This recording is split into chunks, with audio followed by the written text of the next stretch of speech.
I'm sitting on a mountain in Austria, and it seems like a terrific place to talk about the concept of timefulness. Timefulness is something I've been reading about and that's increasingly interesting me, and it connects really nicely to three different books that I'll put links to at the end of this video. The concept of timefulness is deliberately intended to juxtapose with the idea of mindfulness, and it sets itself up in relation to mindfulness by saying, well, mindfulness gets us to move away from the dangers of our egos and our sense of the importance of getting high marks and making money and being successful in the course of the next weeks or months or years or lifetime. And it says move away from all of those things, all of those kind of human obsessions, and think just about your experience of being in the world in this instance. And that's a powerful and important thing, but it might only be kind of half of the equation. And in focusing on only half the equation, it might cause us to forget about another half that's equally important.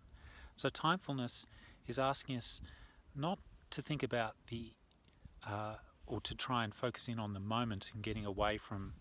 the lifetime and the obsessions of being human, but to think about time in a hugely broader sense, and to understand our insignificance across the broader timescale of the universe and of the planet that we're on. Sitting on a mountain is a fantastic place to think in those terms. And I think one of the reasons that timefulness is particularly worth thinking about in relationship to mindfulness, using the two of them like a yin and a yang to think more responsibly about our lives,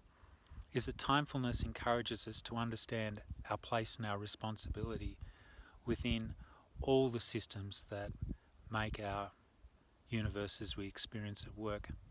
And so it encourages us not to be obsessed with the next car we're going to buy or the next computer or phone we're going to own, but to think about the planet and our responsibility to it, and the people who might be living here in 2 or 5 or 100 generations' time, and to think about global warming and climate change and how we might be responsible to that. And this spot where I'm sitting now, I kind of hope that when I come back here next year or in 10 years' time, very little of it will look any different. And I hope that it'll be here for people in 10 generations and 1,000 years, and they'll see something beautiful like this as well. And that in the process of climbing this mountain, the last couple of hours it's taken me to get here, there's a kind of mindfulness, but also a kind of timefulness. And those are powerful and important parts of our responsibility to be in a universe that's bigger than ourselves.